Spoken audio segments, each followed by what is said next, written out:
Olá família, vamos para mais um Evangelho. Capítulo 5, Bem-aventurados os aflitos. E os tópicos são: justiça das aflições, causas atuais das aflições, causas anteriores das aflições, esquecimento do passado, motivos de resignação, o suicídio e a loucura, e nas instruções dos espíritos, bem sofrer e mal sofrer, o mal e o remédio, a felicidade não é deste mundo, perda de pessoas amadas e mortes prematuras, um homem de bem teria morrido, os tormentos voluntários, a verdadeira desgraça, a melancolia, provas voluntárias e verdadeiro cilício. Família, é um dos capítulos mais fantásticos do Evangelho, um dos mais longos, que vem explicar as causas das aflições, a justiça das aflições, o porquê nós nos encontramos com tantas provas e tantas expiações no planeta Terra.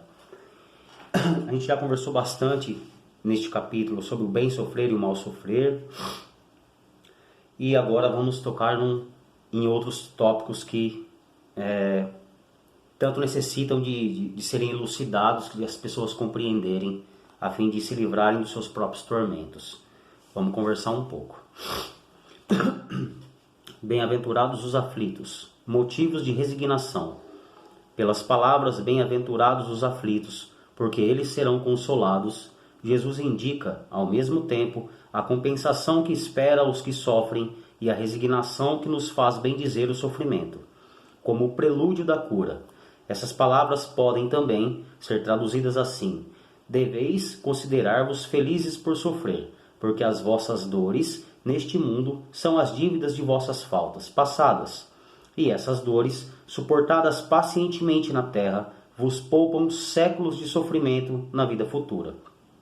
Deveis, portanto, estar feliz por Deus ter reduzido vossas dívidas, permitindo-vos quitá-las no presente, o que vos assegura a tranquilidade para o futuro.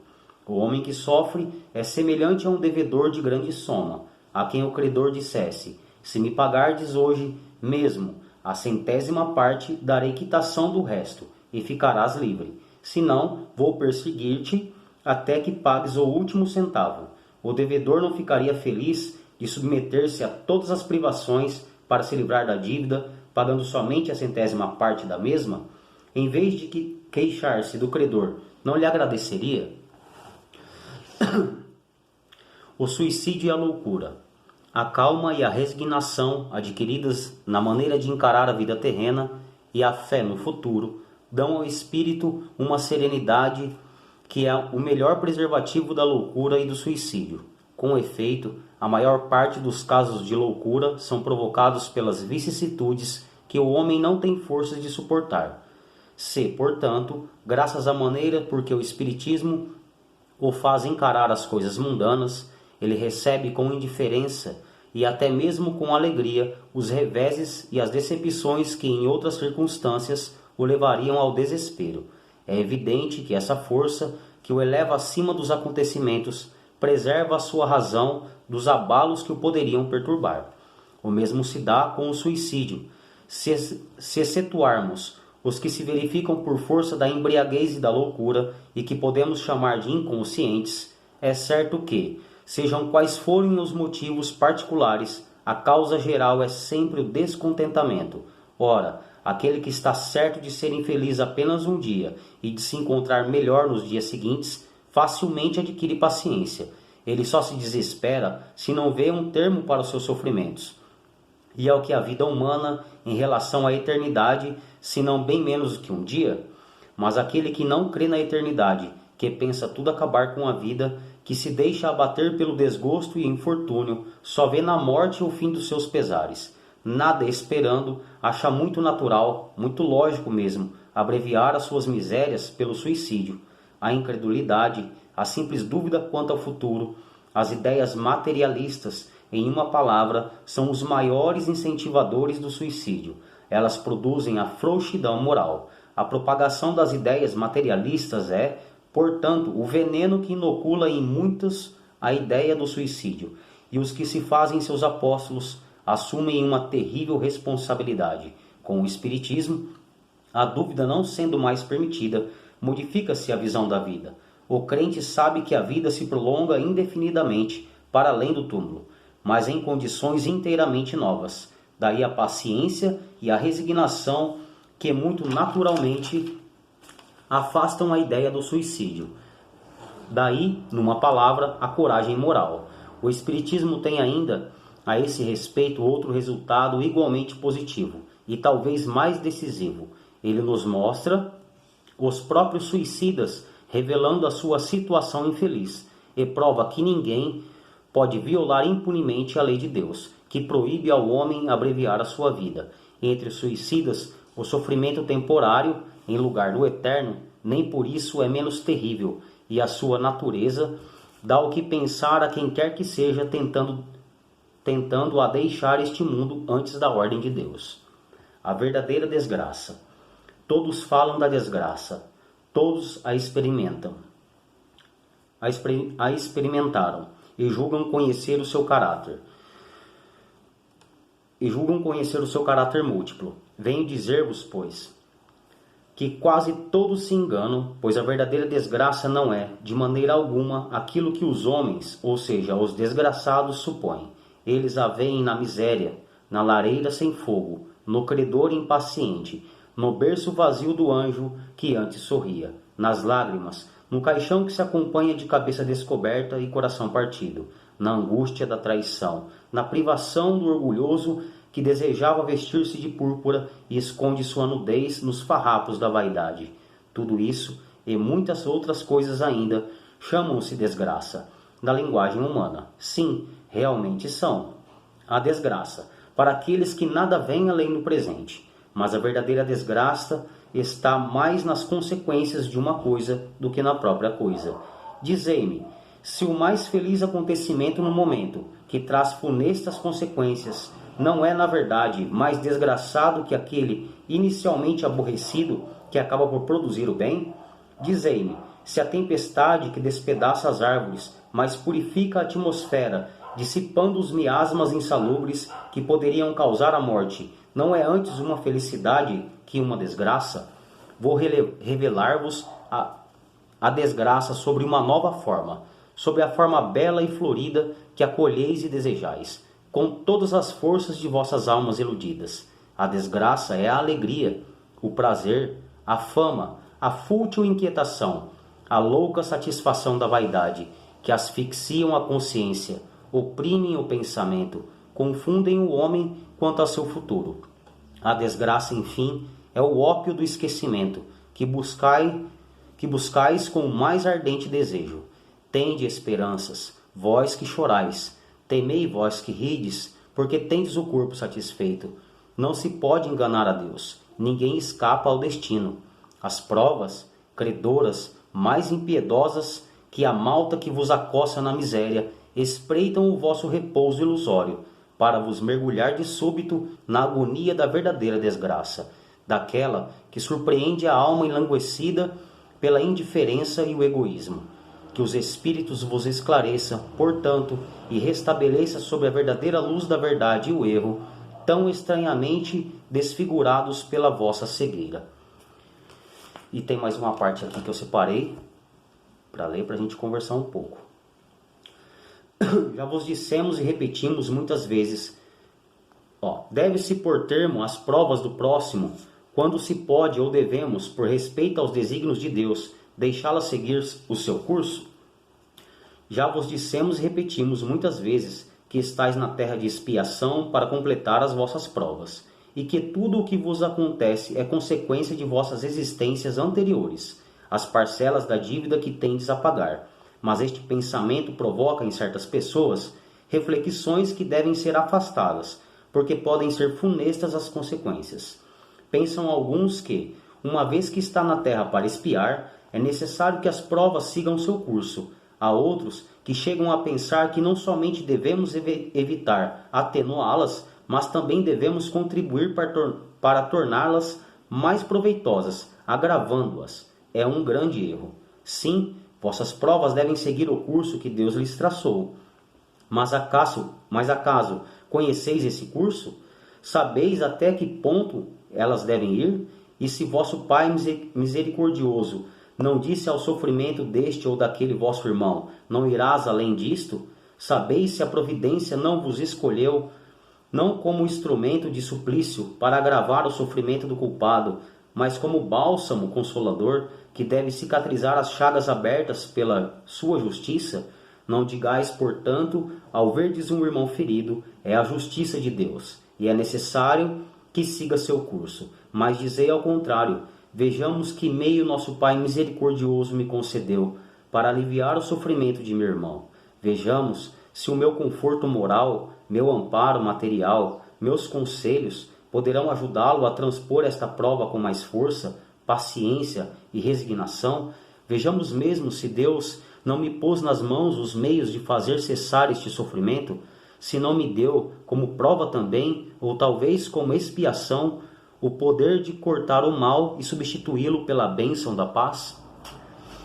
Família, é fantástico este capítulo do Evangelho. Ele é gigantesco. Tem muitas provas, perguntas e respostas aqui nas explicações dos Espíritos. É maravilhoso. E é algo que está tão presente na sociedade de hoje. A loucura e o suicídio e as desgraças enganados pelo materialismo.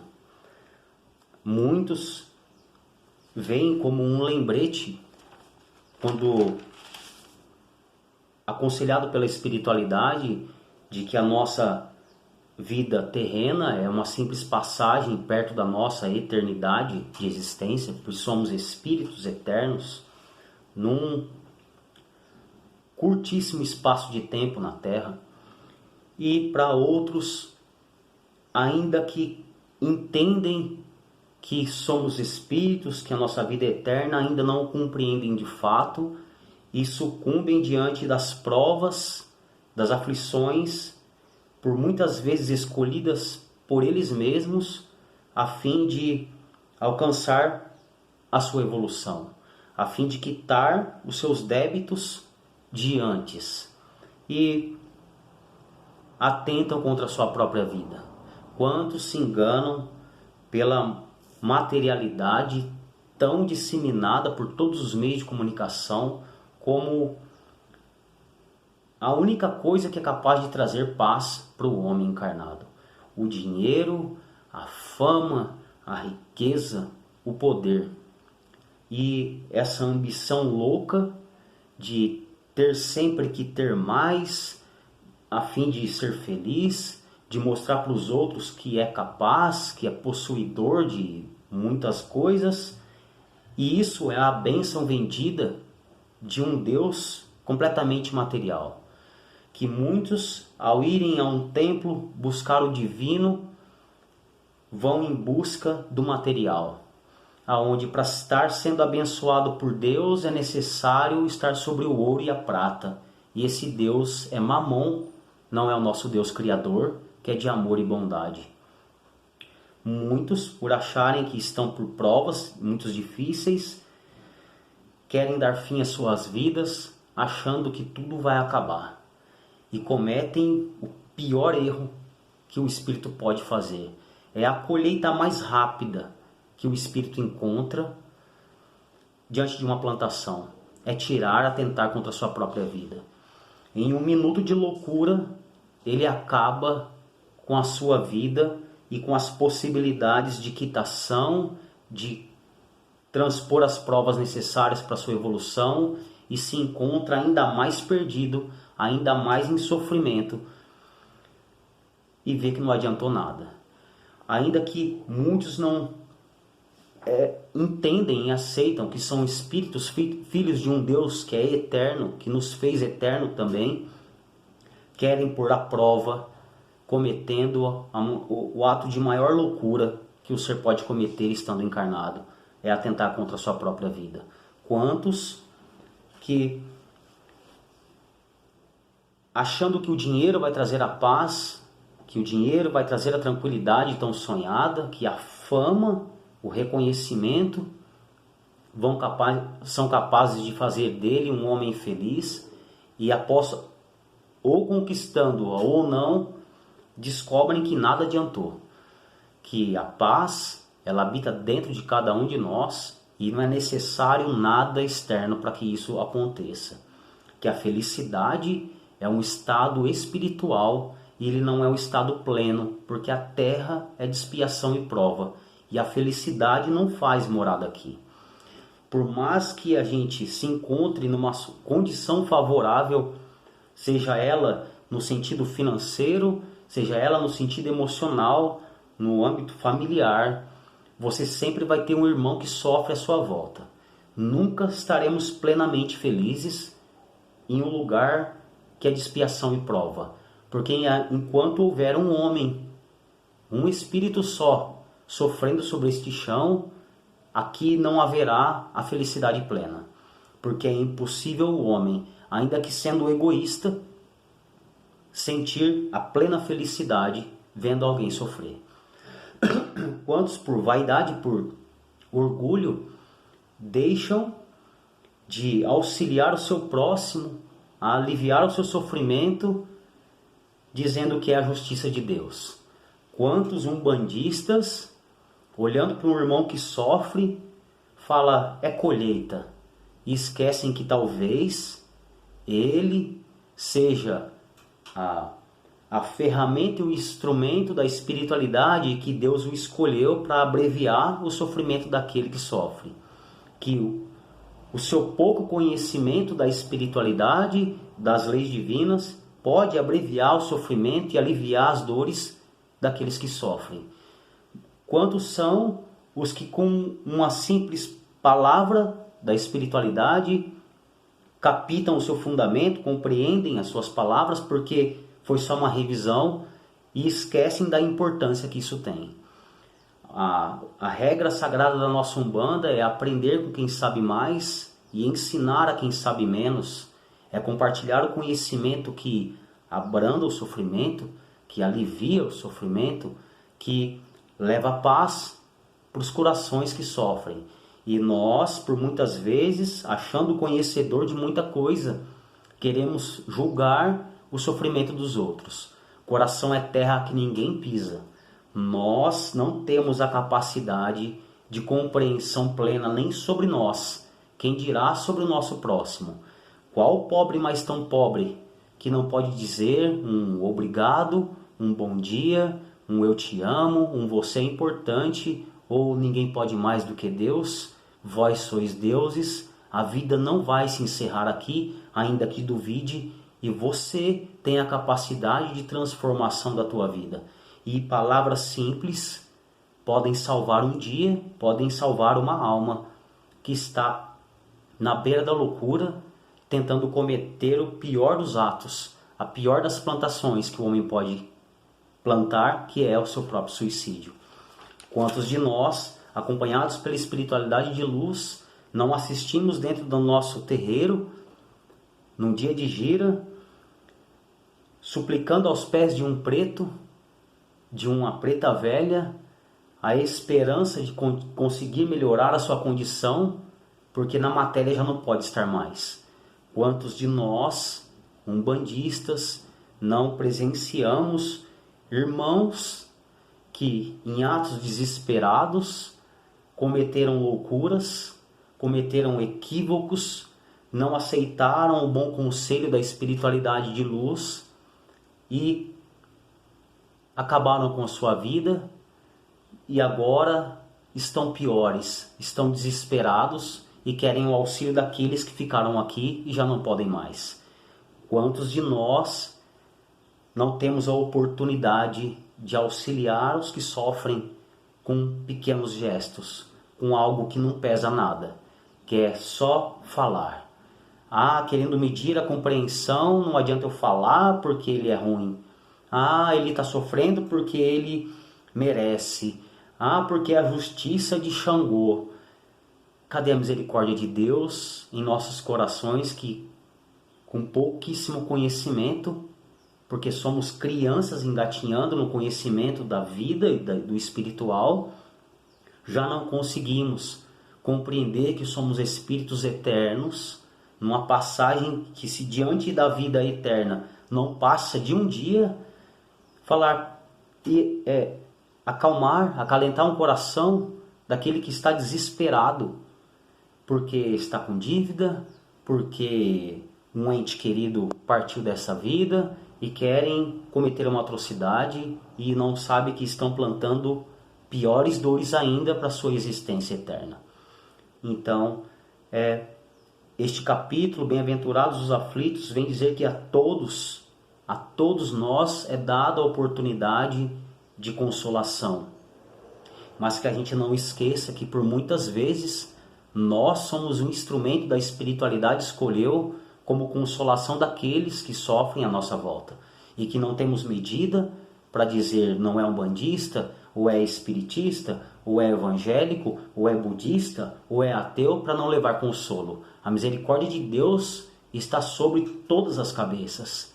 Está no amor de todos os seus filhos. Somos todos iguais, com perspectivas completamente diferentes, com existência e tempos completamente diferentes, mas com a mesma possibilidade de se auxiliar mutuamente. Aprendemos tanto com aquele que nada sabe da espiritualidade, aprendemos tanto com a espiritualidade, e na hora do dividir, do compartilhar, somos egoístas, querendo pré-julgar os acontecimentos dos outros. Nunca estará nas nossas mãos nem nosso próprio julgamento, porque nem nós sabemos sobre nossa própria capivara, o tamanho das nossas dívidas. E por muitas vezes queremos alívio das provas que nós escolhemos passar a fim de se evoluir, a fim de aprender, a fim de se tornar mais forte. Por quantas vezes nós, umbandistas, diante da espiritualidade que vem confortar o espiritual, direcionar a evolução, queremos a prosperidade financeira porque acha que esse é o único problema que nos aflige, que esse é a única coisa que me tira a paz. E o que tira a paz do homem é ele mesmo, não é nada material. Somos seres espirituais e as provas que escolhemos são os degraus que nós optamos para evoluir. Mas não conseguiremos jamais evoluir se não conseguirmos compartilhar o nosso mínimo, que é o nosso amor, que é o nosso conselho, que é o nosso direcionamento, ainda que o outro não compreenda. Deixar de dizer é negligenciar, é deixar alguém sofrer, você com a solução na mão, é você não querer abraçar alguém porque ele não te chama de irmão, é você não estender a mão porque ele não gosta de você. Se você tem a possibilidade, a condição de salvar, salve. Se você não tem, ore. É isso que é dito pela nossa espiritualidade. Esses conhecimentos trazidos do Espiritismo, é o conhecimento, é a prática que é pedida, que é ensinada dentro da nossa Sagrada Umbanda. Auxilia vós para que, tendo, consiga auxiliar o teu próximo. É a incorporação do Espírito para a prática da caridade. Então, é necessário que a gente tenha um pouco mais de compaixão, um pouco mais de amor próprio, a fim de que a gente compreenda realmente que não podemos fazer para o nosso próximo aquilo que nós não gostaríamos que fosse feito para nós. E que às vezes, com um pouquíssimo de luz que nós possuímos, nós conseguimos clarear o inferno alheio a ponto de ser referência para que ele saia do sofrimento que ele se encontra.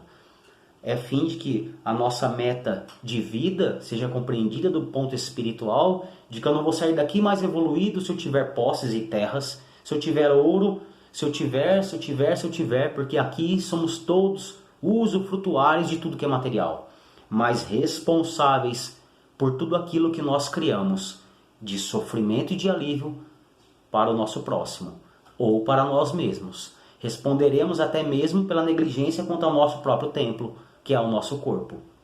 E quantos de nós, amparados pela espiritualidade de luz, acham que é uma perca de tempo buscar um conteúdo bom que te elucide sobre as práticas da caridade, o conhecimento do espiritual, perturbando e adormecendo a sua mente momentaneamente com os vícios, e esquecem da importância que é se elucidar, que é aumentar o nosso conhecimento, a nossa compreensão, a fim de que um dia, nós aprendendo, nós possamos praticar.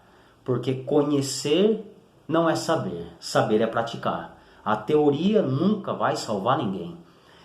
Nós tendo essa facilidade de compreensão da nossa vida eterna, da capacidade que nós temos de produzir a luz e as trevas, não vai nos salvar e não vai auxiliar ninguém.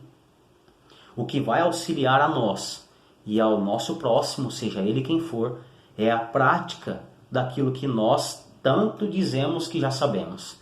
É dito pela espiritualidade, será que sabe? Você não sabe, você ainda não aprendeu.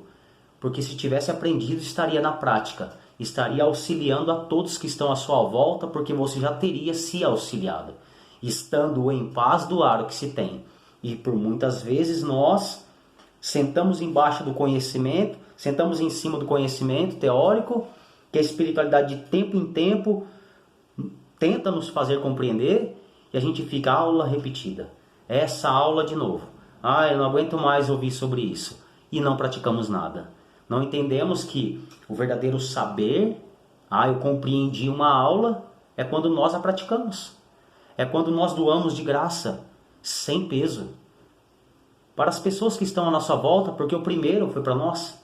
Quando eu me encontro em paz, eu consigo sorrir para o próximo, e um sorriso às vezes salva um dia de alguém. Ser um ouvido é caridade também.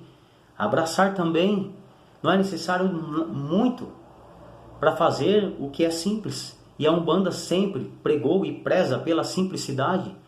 E nós, por muitas vezes, perdemos grandiosas oportunidades de ser o salvador do dia de alguém, achando que só quando eu estiver em cima da montanha de ouro eu vou ser capaz de transformar as vidas. E a paz não está ancorada em nada material. Ela é plenamente espiritual. Quantos irmãos perdidos esquecem, mesmo sendo umbandistas, que energias iguais se atraem e são conduzidos, iludidos pelos irmãos perdidos, pelos irmãos que estão em trevas, achando que estão sendo direcionados pelos seus próprios guias. E não veem que as suas práticas são de orgulho, são de desprezo, são de julgamento, de crítica. E isso não tem nada a ver com a espiritualidade de luz de nossa Sagrada Umbanda, que prega, que pratica o auxílio, a misericórdia de Deus, num alívio, seja ele qual for, para aqueles que se encontram em sofrimento. Nós vemos isso acontecer com a nossa assistência, que vem completamente perdida, que vem arrastada, e com simples gestos, com simples conversas, com palavras simples, vão aliviando, vão auxiliando, e essa pessoa se levanta, se cura e vai embora. Cumpriu seu tratamento, e aí nós, umbandistas, falar conseguiu o que queria, não volta mais. A prática, a responsabilidade de estar no trabalho é de quem trabalha no lugar, não é de quem visita. Nós estamos lá para aprendendo, praticar e conseguir auxiliar mais. Esse é o convite da Sagrada Umbanda. Elucide, compreenda que tudo que está acontecendo à sua volta parte de você, das suas práticas, dos seus pensamentos, dos seus hábitos. Energias iguais se atraem. Nós não recebemos o que nós pedimos, nós recebemos o que somos, o que vibramos. Então, quer paz, seja a tua paz. Você quer bênção, seja a tua bênção. Auxilie você para que, estando afinado com a espiritualidade de luz, com o conhecimento latente no nosso subconsciente, seja mais fácil dizer calma do que xingar. Que seja mais fácil abraçar do que criticar. Que seja mais fácil acolher do que separar. Que seja mais fácil para todos nós não só focar em nossa corrente, mas conseguir ser o conforto daqueles que sofrem em qualquer lugar, onde quer que nós estejamos. É uma aula longa. Se a gente for pegar todos os tópicos para conversar, a aula não tem fim, mas ela é maravilhosa. Ela é fantástica, que vem nos mostrar a capacidade que nós temos com a bondade do nosso Deus, que é de amor, de nos permitir vir a essa terra, experienciar provas e passar por elas, e a vida ser eterna, da gente poder contribuir com o nosso próximo, com o nosso mínimo ou com o nosso máximo, segundo a nossa vontade. Muitíssimo obrigado por mais uma grandiosa oportunidade de estudo, que possamos ser o bálsamo no coração daqueles que sofrem e não a língua de julgamento e crítica, dizendo é a colheita.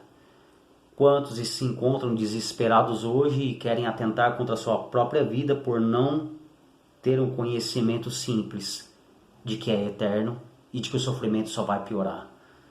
Auxilia vocês, auxilia o seu próximo com coisas simples. Não precisamos de conquistar nada na matéria para tentar auxiliar o nosso próximo. O conhecimento já é um fardo que nos pesa muito. E muitos de nós seremos cobrados por isso, porque possuidores de consolação negligenciamos o consolo, achando que não é parte nossa. Muitíssimo obrigado, que Deus abençoe a todos e até o próximo Evangelho.